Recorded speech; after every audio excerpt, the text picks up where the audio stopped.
Hey, hello, and welcome everybody to the Footie Femme Fatale podcast. It's been a while since I've spoken to you and to you, but it is time for our next update, so stick around. Turn the volume on for a woman's football show. You're listening to Footie Femme Fatale, a women's football podcast. Yes, a women's football podcast. So I want to welcome you to our next update. We're going to do this bi-weekly, so that every 2 months there must be some episode because so much is happening in women's football and so much I want to catch you up on. So I need to be consistent and tell you what's going on. So first of all, my name is Tammy. I am your host here at the Footie Femme Fatale podcast, as you know by now, hopefully. We're going to talk about everything that's happening off and on the pitch. So let's get ready for our first segment, which is the foodie matches of the week. So it was a while since I've spoken to you. The last time I went to the game with Kyra and our good friend Wesley to the Nations League match, Netherlands versus Germany. That's already been almost a month ago, so it's been a while. That match, first of all, was great to watch. We enjoyed ourselves a lot in Breda. There was a lot of support. We were in this Sfeervak, which essentially means the ambience section of the stadium. And we had such a good time just chanting along. Unfortunately, seeing Germany score twice, but Netherlands coming back twice as well. So the score ended 2-2, which was, I think, very reasonable. It was a very tight match between the two of them. And funnily enough, the previous Nations League match was also Netherlands versus Germany last year. So their last Nations League match was Netherlands-Germany. And then their first Nations League match was also Netherlands-Germany. So it's funny how things unravel.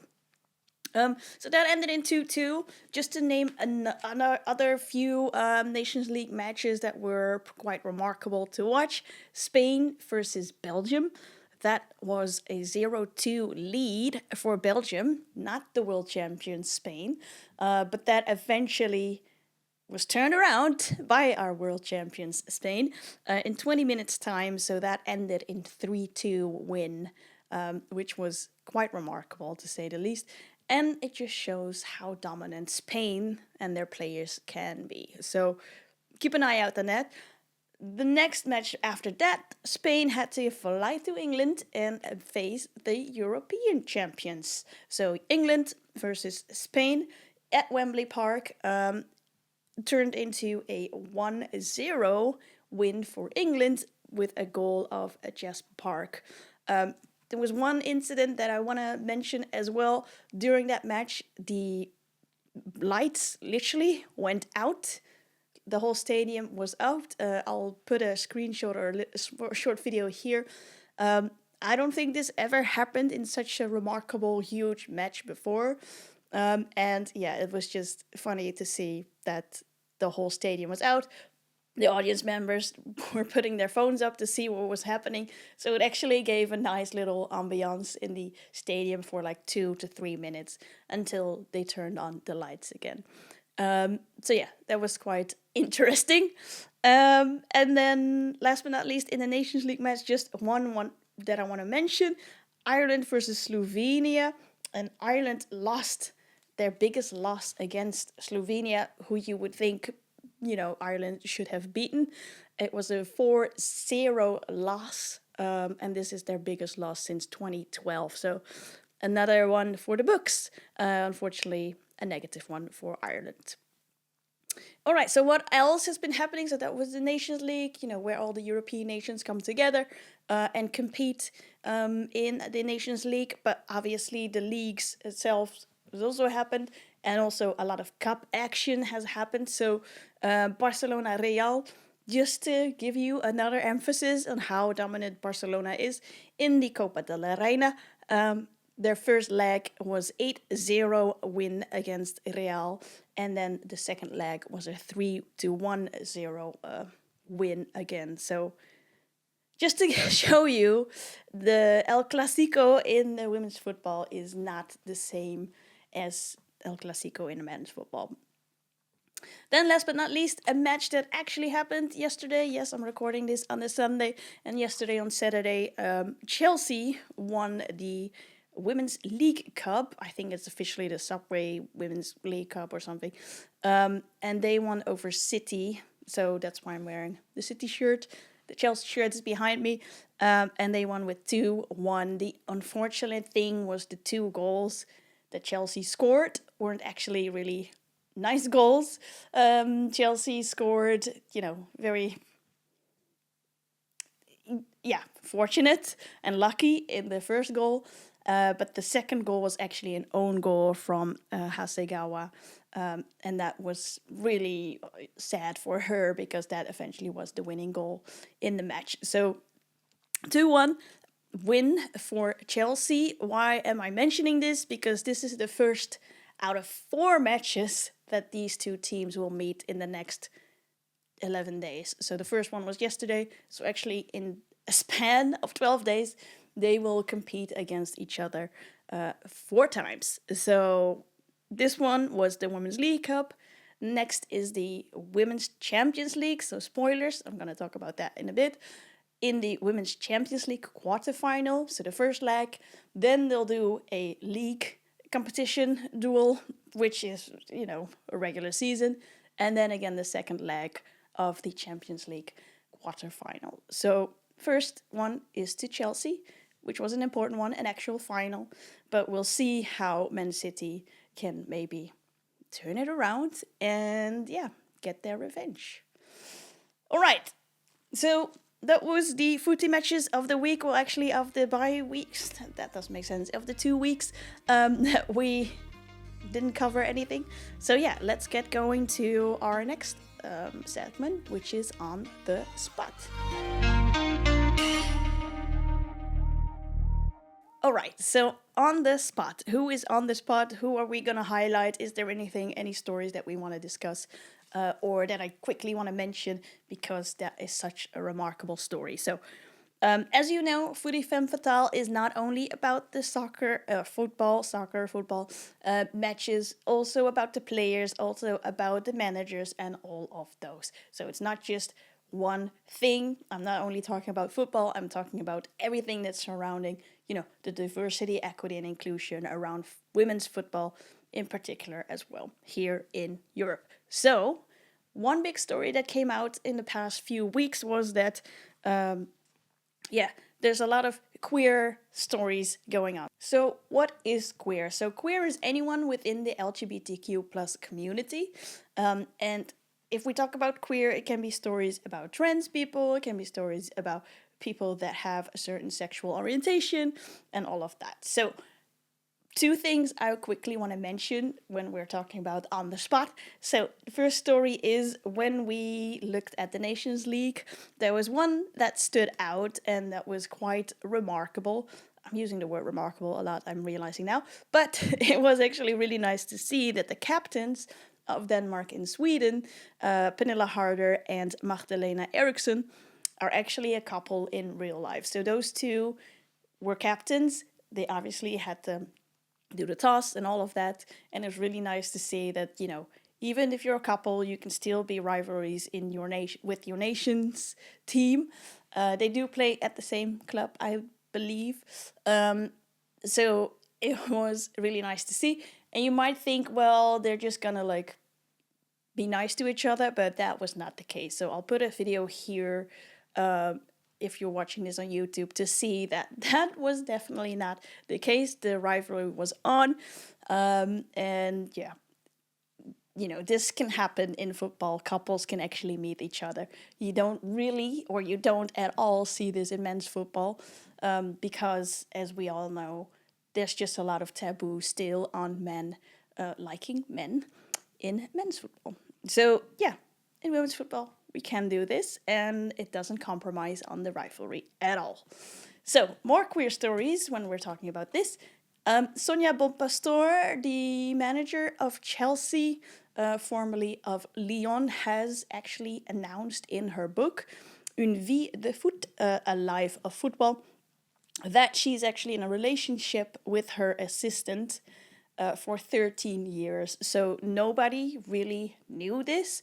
It was a secret. They kept it a secret for various reasons. 13 years ago is 20. This is where my math is off the chart. 2012? Yes. So, yes. So you might think, we were quite acceptance, or the community was quite acceptance. But again, in football, things are just not as progressive as you think it should. So, yeah, very interesting story there. 13 years. They actually have 4 kids together as well. So I'm really curious to see how did they keep this a secret? Like, how do they interact with their family? Like, their family knows? Like, they must know. Like, that's so crazy to me to think about how this burden essentially has been put on their shoulders just because it was not a thing back in the day. So back in the day is, 13 years ago. So this goes to show that the captains of Denmark and Sweden, and then this story, we see a significant growth when it comes to LGBTQ plus stories in women's football as well. So yeah, I'm happy about that. So moving on to our next segment. So yeah, in the off-pitch antics, we actually discuss things that are off-pitch. So that last story was kind of off-pitch as well. But yeah, I just wanted to highlight those stories because we're not just a women's football podcast. We talk about other stuff as well. So with other stuff, Lieke Martens, our lovely Dutch striker from Paris Saint-Germain, gave birth to her son. I hope I pronounced this correctly, Loan Erbe van Leer. So her partner, Benjamin van Leer, and Lieke have a son. So congratulations to them if you're seeing this. Hopefully Lieke is enjoying motherhood, but will also be back on the pitch soon. Another off-pitch antics that I want to mention is not a lot released yet, so this is quite new information. But Ted Lasso, the Apple Plus series that ran for 3 seasons, is coming back. I loved Ted Lasso. It's a great show about football, in particular in England and in the men's football. But eventually, hopefully, in the 4th season, Jason Sudeikis will come back.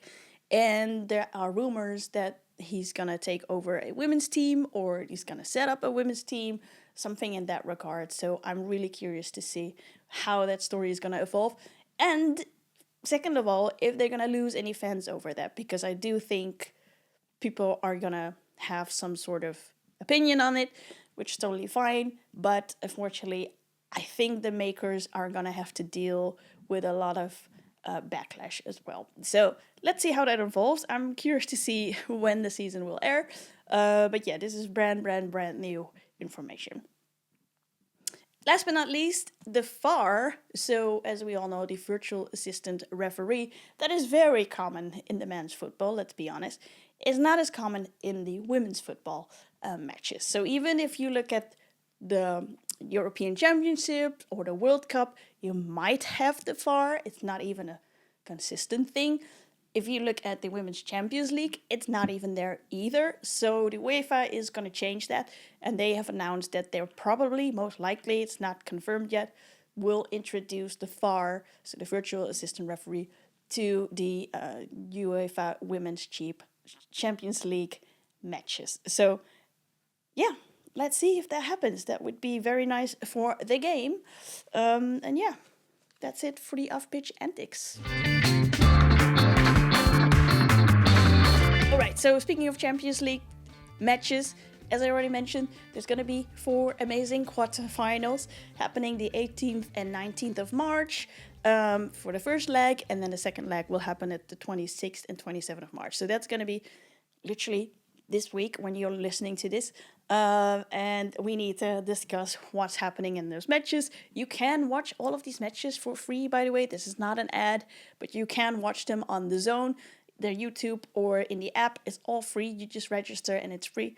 So please do so, because it is important that we get the viewers, that people watch this, so women's football can grow as well.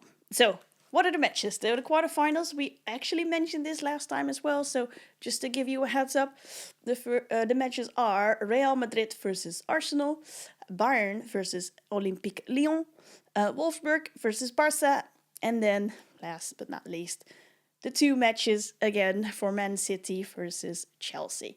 So all great matches, all top teams. So definitely worth a watch if you can.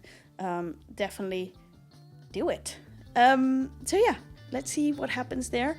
Hopefully next time I speak to you, I'll have another co-host and we can discuss these matches and other matches and anything that's happening off the pitch, on the pitch, with the players, with the managers. There's just so much going on. I need to keep you posted like every time. Anyway, back to you. I hope you have a lovely day, and thank you for listening and watching. And yeah, see you in the next one. Bye!